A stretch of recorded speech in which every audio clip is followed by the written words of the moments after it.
Hello students, welcome to my OVSSC channel. তোমরা জানো আমার চ্যানেলে আরআরবি গ্রুপ ডি 2026 কে টার্গেট করে পিওয়াইকিউ সিরিজ চলছে। আজকে আমরা তার 19 লেকচার অর্থাৎ 5th ডিসেম্বর 2025-এর ফার্স্ট শিফটের ম্যাথামেটিক্স বাংলায় খুব সহজে সমাধান করে নিব। আশা করি তোমাদের ভিডিওগুলো খুব পছন্দ হচ্ছে। তোমরা অবশ্যই চ্যানেলটিকে সাবস্ক্রাইব করো এবং ভিডিওগুলোকে তোমাদের বন্ধুদের সাথে শেয়ার করো, যাতে তারাও তাদের প্রিপারেশনকে আরো মজবুত, আরো স্ট্রং করে নিতে পারে। তাহলে চলো আজকে আমরা আমাদের গ্রুপ ডি এর 19th লেকচার শুরু করি। আমাদের প্রথম প্রশ্ন হচ্ছে, ওপরের ঢাকনাবিহীন একটি আয়তাকার বাক্স পাতলা ধাতব পাত দিয়ে তৈরি। বাক্সটির দৈর্ঘ্য, প্রস্থ, উচ্চতা দেয়া আছে। বাক্সটি তৈরিতে ব্যবহৃত ধাতব পাত্রটির মোট ক্ষেত্রফল এবং বাক্সটি নির্মাণের মোট খরচ নির্ণয় করুন। দেখো, প্রশ্ন জিজ্ঞেস করেছে দুটো, একটা ক্ষেত্রফল নির্ণয় করতে বলছে, একটা খরচ নির্ণয় করতে বলছে, ঠিক আছে? কিন্তু অপশনে আছে একটাই। তো আমরা কি করব? প্রশ্নে বলা আছে 1 মিটার স্কোয়ারের দাম 50 টাকা হলে খরচ কত? তাহলে আমরা কি করব? অবশ্যই খরচটা নির্ণয় করব। ঠিক আছে, চলো। একটা আয়তকার বাক্স আছে, মানে আয়তঘন, যার কি হয়েছে, যার ঢাকনাটা খোলা। সুতরাং কি এর 5টা তল? তাহলে 5টা তলের ক্ষেত্রফল কি? আমরা জানি 4 দেওয়ালের ক্ষেত্রফল হচ্ছে 2 ইন্টু দৈর্ঘ্য ইন্টু উচ্চতা, তাই তো? প্লাস প্রস্থ ইন্টু উচ্চতা। এর সাথে কি করতে হবে? মেঝেটা যুক্ত করতে হবে। মেঝের ক্ষেত্রফল কি হয়? দৈর্ঘ্য ইন্টু প্রস্থ। চলো যোগ করে দাও। 2 ইন্টু দৈর্ঘ্য কত আছে? আচ্ছা, এগুলো কিসে আছে? সেমিতে, সেমিতে, সেমিতে। আর তোমার এখানে কি আছে? Metre square. তো আমরা কি করব? প্রথমে এই সেমিকে মিটার স্কোয়ারে, মিটারে ভেঙে নেব। তাহলে সাইড সেমি সমান 0.6 মিটার, তাই তো? তাহলে আমি এখানে কি লিখবো? 0.6 ইন্টু উচ্চতা কত? 0.3 প্লাস প্রস্থ কত? 0.4 ইন্টু উচ্চতা কত? 0.3 প্লাস দৈর্ঘ্য, দৈর্ঘ্য কত? 0.6 আর প্রস্থ কত? 0.4, তাই তো? চলো করে নিই। 0.36 প্লাস 0.34 ইন্টু কত আছে? Into 2 plus 4 6 24। ওকে, 12 আর 18তে কত হলো? তোমার 30। 0.3 ইন্টু 2 0.6 প্লাস 0.24 কত হলো? 0.84 মিটার স্কোয়ার। এটা হয়ে গেল এরিয়া। বলো তো, 1 মিটার স্কোয়ারে যদি 50 টাকা হয় তো কত হবে? 0.84 ইন্টু 50, এত টাকা খরচ হবে। বাই 100 কেটে দিলাম 2, 2 দিয়ে কেটে দিলাম 42। সুতরাং আমার কি 42 টাকা খরচ হবে। বুঝতে পারলে? চলো আমরা এগিয়ে চলি আমাদের নেক্সট প্রশ্নে। 26 পূর্ণমানের একটি পরীক্ষায় 15 জন শিক্ষার্থীর প্রাপ্ত নম্বর দেওয়া আছে। এই ডেটা সেটের সম্ভাব্য সংখ্যাগুরু মানগুলির গুণফল নির্ণয় করো। সম্ভাব্য সংখ্যাগুরু মানগুলির গুণফল নির্ণয় করতে বলা হয়েছে। সংখ্যাগুরু মান বা মধ্যমা নির্ণয়ের ক্ষেত্রে আমাদের প্রথম কর্তব্য কি হবে বলো তো?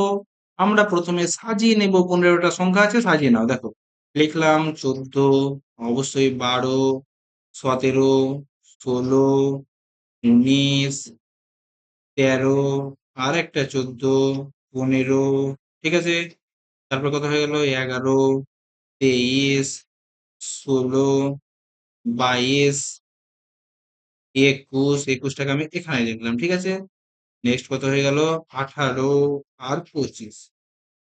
চলো তো, এবার তুমি সংখ্যাগুরু মান খুঁজো। সংখ্যাগুরু মান মানে কি? দেখতে পাচ্ছ 14 আছে দুটো আর 16 আছে দুটো। তাহলে তোমার এটা হয়ে গেল 14 সংখ্যাগুরু মান আর 16 সংখ্যাগুরু মান, এদের গুণফল কত? ঠিক আছে, 24 4 16 64, 6 থাকলো, 16 একে 16 আর 6 22 হয়ে গেল আমাদের 224 অ্যান্সার। আচ্ছা, আমরা এইভাবে কেন সাজাবো বলো তো?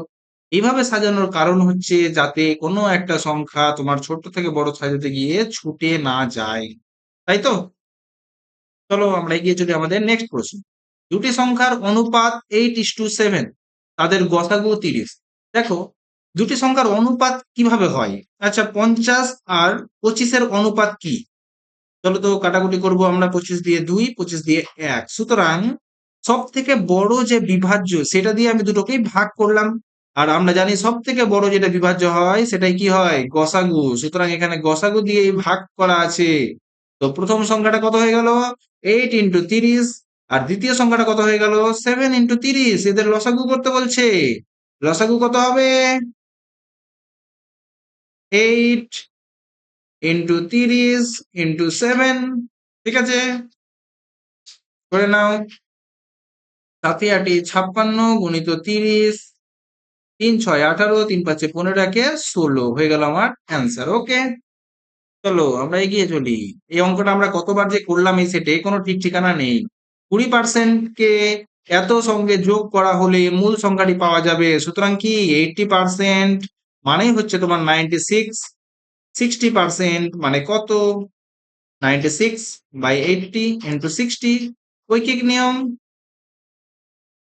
হুম, তো 8 বেড়াং 96, 6 বেড়াং 72 হয়ে গেল আমাদের অ্যান্সার। ঠিক আছে, নেক্সট চলে এগিয়ে চলি। রাহুল তার বোনের চেয়ে 5 বছরের ছোট। এই যে রাহুল আর এই যে তার বোন, ঠিক আছে, তাদের দুজনের বয়সের যোগফল 3 বছর পর 35 হবে। রাহুলের বর্তমান বয়স কত? রাহুলের বর্তমান বয়স এক্স। তাহলে বলো তো রাহুলের বোনের বর্তমান বয়স কত হবে? অবশ্যই এক্স প্লাস 3, কারণ রাহুল ছোট। X plus 5, sorry x plus 5, কারণ তোমার কি রাহুল ছোট। ঠিক আছে, এবার বলছে দুজনের যোগফল 3 বছর পর যদি 35 হয় তাহলে এখন কত হবে? রাহুলের 3 কমবে আর তার বোনেরও 3 কমবে, 3 3 6 কমবে, সো 29। সুতরাং x plus 5 = 29, বা 2x plus 5 = 29, x সমান 24, বা x সমান কত হয়ে গেল? 12। সুতরাং রাহুলের বর্তমান বয়স হয়ে গেল 12। ওকে, ক্লিয়ার? চলো এগিয়ে চলি। এ বি সি যথাক্রমে 3 দিন, 6 দিন এবং 10 দিনে একটি কাজ করতে পারে। একসাথে কাজ করলে তাদের 3 গুণ কাজ করতে কতদিন সময় লাগবে? আমরা এই অঙ্কটা অনেকবার করেছি। আমরা কি করব? 3 দিনে করে, 6 দিনে করে, 10 দিনে করে। আমরা কি করব? এদের এলসিএম নেব। এলসিএম কত? 30। এর হয়ে গেল 10, এর হয়ে গেল 5, এর হয়ে গেল 3 এফিসিয়েন্সি। ব্যাস, কাজ কত? 30, এর 3 গুণ কাজ করবে। সবাই মিলে করলে 10, 5 এ 15, 3 এ 18 এফিসিয়েন্সি নিয়ে করবে। কেটে দাও তো। 6, 6 দিয়ে কেটে গেল 5, সুতরাং তাদের 5 দিন সময় লাগবে। হুম, next. P Q R S. P Q R এর অনুপাত কত আছে? 13, 5, 14। আর আর এস এর অনুপাত কত আছে? 42:3 14 42:42, তাই তো? চলো আমরা করে নিই অনুপাত। আমাদের কি দিয়ে কাটবে? 14 দিয়ে কাটবে। 14, 14, 42 দিয়ে কাটলাম 3, 3। আরো কাটবে, কিন্তু আমরা অপশনে দেখতে পাচ্ছি অপশনে আর কাটা নেই। সো আমাদের এটা অ্যান্সার, কারণ 3 তেরাং 39 15 42:3। ব্যাস, আমাদের অ্যান্সার সলভড। ঠিক আছে, এটা আরো কিন্তু তোমার 3 দিয়ে কাটা যাবে। ঠিক আছে, যেহেতু আমাদের অপশনে আর কাটা নেই তো আমরাও আর কাটবো না। ওকে, নেক্সট। একটি পার্সে 3:2 অনুপাতে 1 টাকা এবং 2 টাকার কয়েন আছে। যদি মোট অর্থের পরিমাণ 70 হয় তাহলে মোট কতগুলি কয়েন আছে? 3:2 অনুপাতে 3x আর 2x টা কয়েন আছে। এটা 1 টাকার কয়েন, এটা 2 টাকার কয়েন। তো কত টাকা হলো বলো তো? 3x টা যদি কয়েন হয়, 3 একে 3x প্লাস এদিকে 4x টাকা হলো। তো এই টাকাটাই বলা আছে 70 টাকা। তার মানে কি 7x মানে হয়ে গেল 70, বা x সমান হয়ে গেল 10। তাহলে তোমার কাছে কত টাকা আছে? মানে কটা কয়েন আছে? 3x টা কয়েন আর 2x টা কয়েন। টোটাল কত x হলো? 5x টা কয়েন। মানে 5 × 10 মানে 50 টা কয়েন আছে। ওকে, যার মধ্যে 1 টাকার কয়েন হচ্ছে 30 টা, 2 টাকার কয়েন হচ্ছে 20 টা। চলো এগিয়ে চলি আমাদের নেক্সট ম্যাথ। কি বলতেছে? এত পরিমাণ অর্থ এ বি সি ডি এর মধ্যে 4 জনের মধ্যে ভাগ করে দিয়ে দাও। যাতে এ এবং বি, বি এবং সি এবং সি এবং ডি এর শেয়ারের অনুপাত দেওয়া আছে। এ এর শেয়ার কত? ওকে, চলো এগিয়ে চলি। এ বি সি ডি, আমরা এদের কম্বাইন্ড অনুপাত বার করব। এ বি কত? 4:5, বিসি কত? 4:5, সিডি কত? 6:7, 5, 5, 5, কত? 6:6:4, তাই তো? দেখো তো কিছু দিয়ে কাটবে? না, কাটবে না। চারে চারে 16, 96, তাই তো? চলো এগিয়ে চলি। 4×5 20, 6×20, 120, 5×5 25, 6×5 150, 5×5 25, 7×5 175। ঠিক আছে, তাহলে বলছে এর শেয়ার কত? এই যে এ কত পাবে? অবশ্যই 96 পাবে। কত ভাগের মধ্যে? টোটাল কত ভাগ হচ্ছে?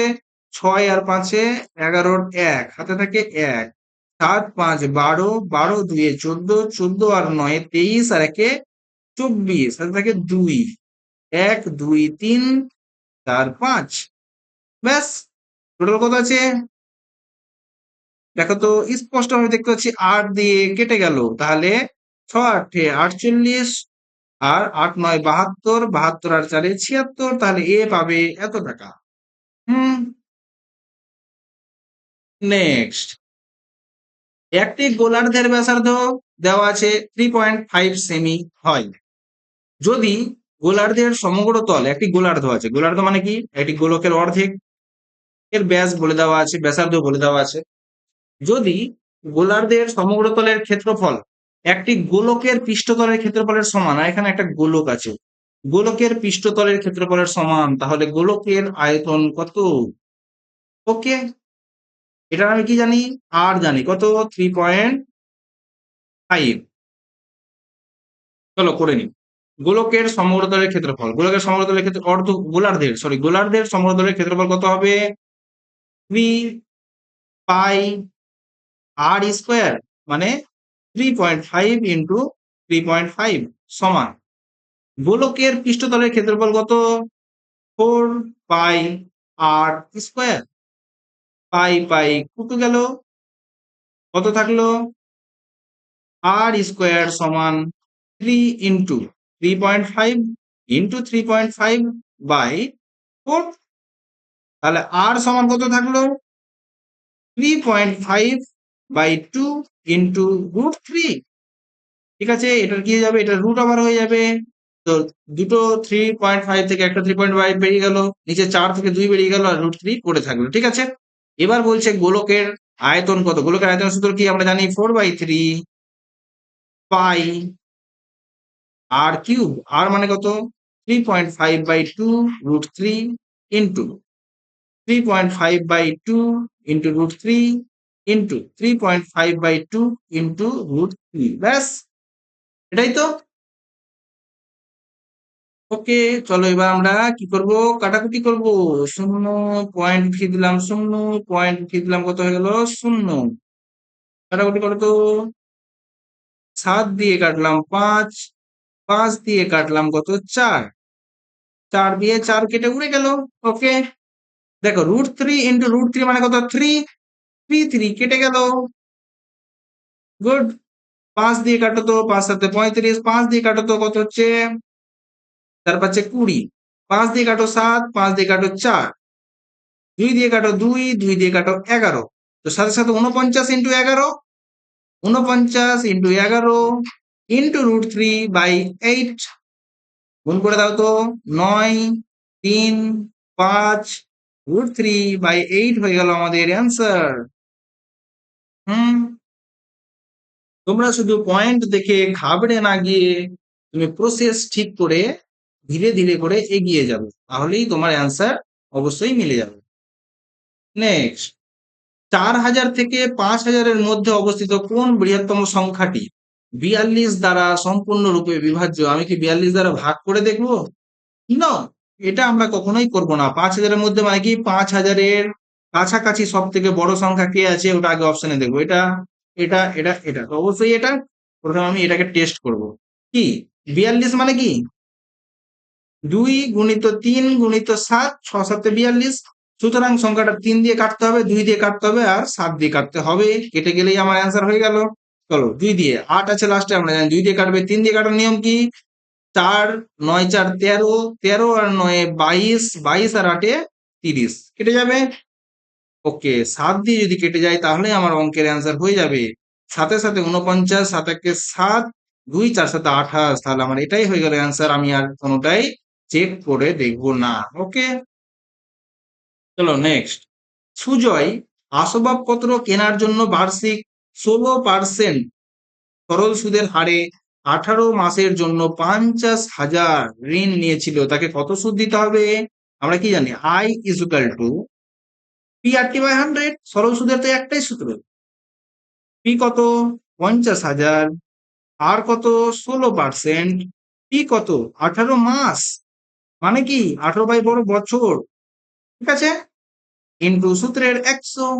1 2 1 2, 6 দিয়ে কাটলাম 2, 6 দিয়ে কাটলাম 3, 3 দিয়ে 2 দিয়ে কাটলাম কত 8, 5 8 40, 3 4 12, টুক টুক টুক টুক টুক টুক হয়ে গেল আমার অ্যান্সার কমপ্লিট। ঠিক আছে, চলো আমরা এগিয়ে চলি। আমাদের সরল করুন। সরলটা করে দেন তাহলে।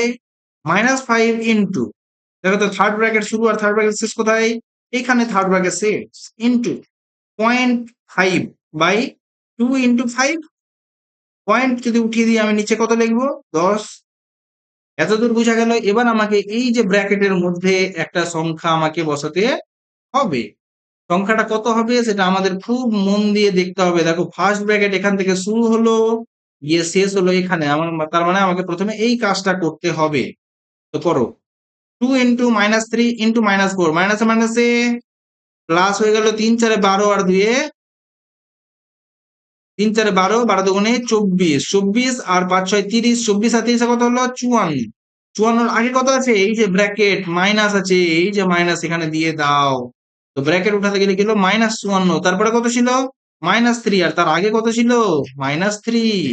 এবার হয়ে গেল তোমার সেকেন্ড ব্র্যাকেট। ঠিক আছে, -3 -54 আর মাইনাস কত 3, কত হলো? -60।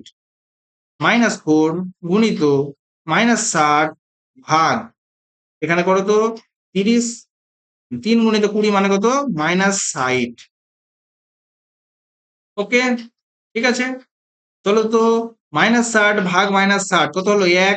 তো মাইনাসে মাইনাসে প্লাস, প্লাস 4 5 20 গুণিত 5/2 ইন্টু 5/10। 5 দিয়ে কাটলাম 5, 20 দিয়ে কাটলাম 10, তো কত থাকলো? 1 হয়ে গেল আমার অ্যান্সার কমপ্লিট। একদম খুব মন দিয়ে এই অঙ্কটা করবে। ঠিক আছে, বাড়িতে 2 3 বার অবশ্যই এটা প্র্যাকটিস করবে, না দেখে করার। ঠিক আছে, চলো আমরা এগিয়ে চলি আমাদের নেক্সট প্রশ্নে। একজন বিক্রেতা 4,800-তে 100 ডজন কলা কেনেন। 20 টাকাতে 4টি কলা বিক্রি করেন, তার লাভের শতাংশ করো। বলো তো 20 টাকাতে যদি 4টা বিক্রি করে, তো একটার এসপি কত? অবশ্যই 5 টাকা। আর একটার সিপি কত বলো তো? 100 ডজন কিনেছে 4800। তো 1 ডজন কত টাকা? 48 টাকা। 1 ডজন মানে কি 12টা, মানে 48 টাকা। একটা মানে কত? 4 টাকা। তো তুমি 4 টাকায় কিনলা আর 5 টাকায় বিক্রি করলা, লাভ কত? 1 টাকা আউট অফ 4 টাকা ইন্টু 100, 25% তুমি লাভ করলা। ঠিক আছে, এগিয়ে চলি আমরা আমাদের নেক্সট প্রশ্নে। স্মার্ট বাজার গৃহস্থালির জিনিসপত্রের ওপর 14টি কিনুন, 11টি বিনামূল্যে পান অফার দিচ্ছে। কত শতাংশ ছাড় দিচ্ছে? দেখো তো তুমি বিনামূল্যে কটা পেলা? 11টা। বাড়ি কটা নিয়ে আসলা? 14 আর 11 25টা ইন্টু 100%, তুমি এত পার্সেন্ট ছাড় পেয়েছো। তোমাকে ওরা পাগল নয় যে তোমাকে 11টা ফ্রি দিয়ে দিল। তোমাকে কত দিল? মাত্র 44% ছাড় দিল। ঠিক আছে, নেক্সট। আমরা অনেকবার করেছি, যদি a plus B plus C সমান 0 হয় তবে কি হবে? a cube plus B cube plus C cube সমান 3abc হবে। ওকে, কম্পেয়ার করো। এখানে a এর জায়গায় আছে 2a, b এর জায়গায় তো b, আর সি এর জায়গায় তো সি। ঠিক আছে, তাহলে এখানে দেখো তো 2 এর কিউব কত, 8 A cube plus B cube plus C কিউবের মান কত হবে? 3 ইন্টু এ মানে 2a into B into C, কত হলো 6abc। এটাই যদি তোমার কে এ বি সি হয়, তবে কি কে সমান 6, কি চেয়েছে প্রশ্নে? কে স্কোয়ার সমান কত? 36। হুম, চলো। শিক্ষক, একটি শ্রেণীর 20 জন শিক্ষার্থীর গড় বয়স 29, যদি শিক্ষকের 20 জন শিক্ষার্থী আছে, গড় বয়স কত? 29। যদি শিক্ষকের বয়স যোগ করা হয় তাহলে পুরো শ্রেণীর গড় বয়স কত হয়ে যাবে? 30 হয়ে যাবে। কতজনের? 21 জনের হয়ে যাবে 30। ঠিক আছে, শিক্ষক যদি 29 নিয়ে আসতো, গড় থাকতো 29, বাড়লো কত? 1 বাড়লো। কতজনের বাড়লো? 21 জনের বাড়লো। এটাই হয়ে গেল কি শিক্ষকের বয়স 50। ওকে, আমরা এই অঙ্কটা অনেকবার করেছি এর আগে, অনেকবার। চলো, একটি পণ্যের মুদ্রিত মূল্য তার ক্রয় মূল্যের চেয়ে 49% বেশি ধার্য করা হয়েছে। সিপি এমপি 100 টাকার জিনিস 149 টাকা ধার্য করা হয়েছে। যদি দোকানদার পণ্যটির মুদ্রিত মূল্যের চেয়ে 16% কম মূল্যে বিক্রি করেন, মানে এসপি কত হয়ে গেল তোমার? 149 ইন্টু 84/100, 16% কম মানে কি 84% বিক্রি করা। ঠিক আছে, তাহলে লাভের শতাংশ কত? চলো 149 কে 84 দিয়ে গুণ করো, 4 9 36, হাতে থাকে 3, 4 4 16, 16 আর 3 19, হাতে থাকে 1, 4 4 5 গুণিত 8 9 72, 7 4 8 32 আর 7 39, হাতে থাকে 3, 8 1 8, 8 আর 3 কত? 11, 6 9 2 1, 5 9 14, 1 15 হয়ে গেল 2, এখানে হয়ে গেল 1। কত হয়ে গেল? 100 টাকার জিনিস বা 100 আছে, তো 125 16, 125.16 টাকায় তুমি বিক্রি করছো, লাভ কত হলো? অবশ্যই 25.16 আউট অফ 100 গুণিত 100, সুতরাং 25.16% তোমার লাভ হলো। এখানে 25.16 কে রাউন্ড ফিগারে কত লেখা আছে? 25.2। 25.16 তো বলা যায় না, 25.16 তোমাকে বলতে হয়। ঠিক আছে, চলো এগিয়ে যাই আমাদের নেক্সট প্রশ্নে। রমণের আয়, দেখো আয় ব্যয় আর সঞ্চয়ের প্রশ্ন। ঠিক আছে, আয় কত বৃদ্ধি পেল আর ব্যয় কত বৃদ্ধি পেল, তুমি যদি এটা জানো তো অবশ্যই আয় কত বৃদ্ধি পেল আর ব্যয় কত বৃদ্ধি পেল, এই দুটোর বিয়োগফলটা কি হবে? সঞ্চয় কত বৃদ্ধি বা হ্রাস পেল। আমরা জানি আয় থেকে ব্যয় বাদ দিলে কি হয়? সঞ্চয়। ঠিক আছে, আয় কত? আয় হচ্ছে 50,400 টাকা। সঞ্চয়, সঞ্চয় হচ্ছে 7.5%। ব্যয় কত? ব্যয় হচ্ছে 92.5% ব্যয়। ঠিক আছে, এবার আয় বৃদ্ধি পেল কত? 26%। কত তো? 5,400, 50,400 এর 26% বার করো। টুক টুক টুক গুণ করো, 504 ইন্টু 26, 4 6 24, 5 6 30 ইন্টু কত? 8,008, 40131। তাহলে তোমার কি হলো? আয় বৃদ্ধি পেল 13,104 টাকা। হুম, এবার ব্যয়, ব্যয় কত আছে?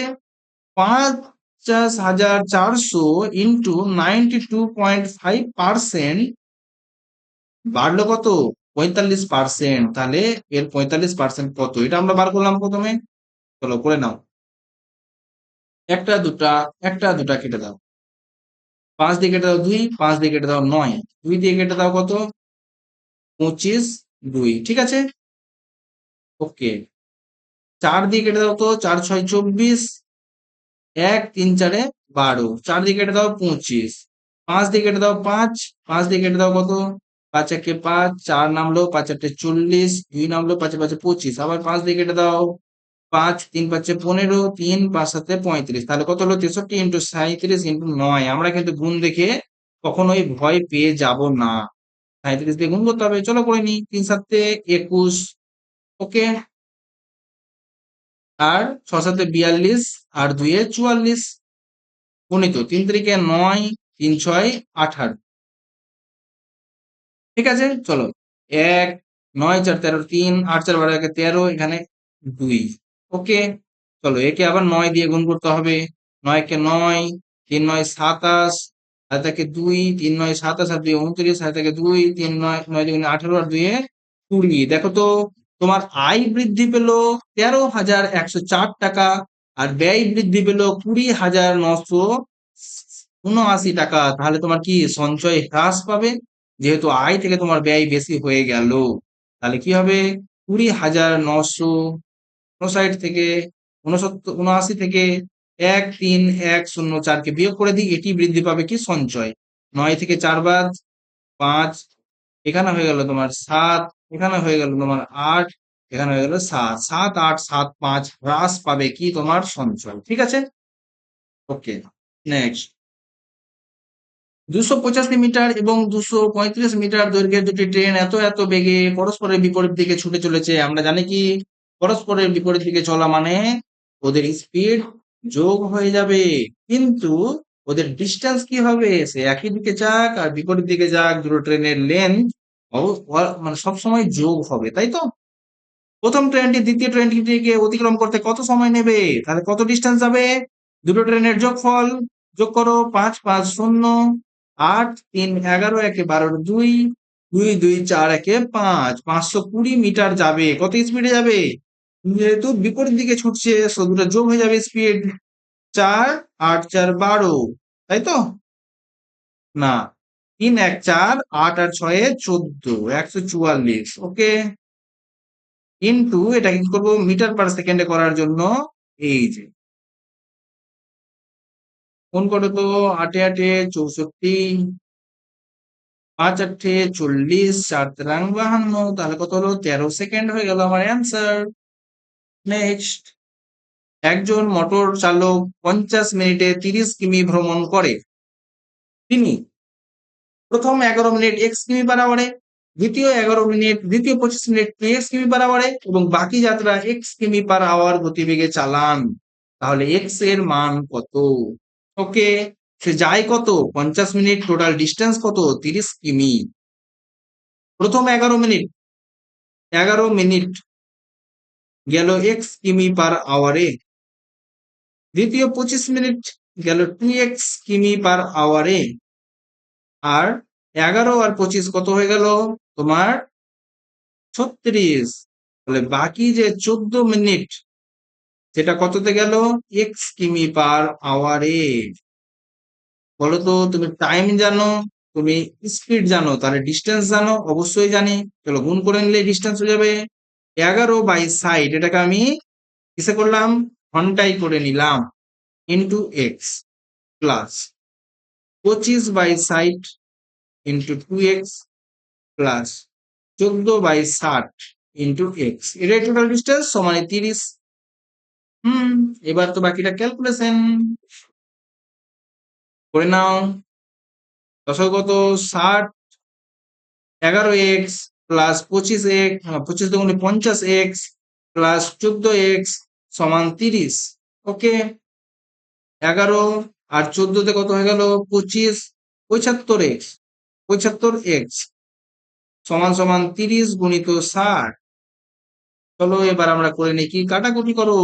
কত দিয়ে? 15 দিয়ে কাটবো, 5 15 75, 15 দিয়ে 4 15 60, 5 দিয়ে কাটবো কত? 6, তো 4 6 24, এক্স এর মান কত হয়ে গেল? 24। নেক্সট।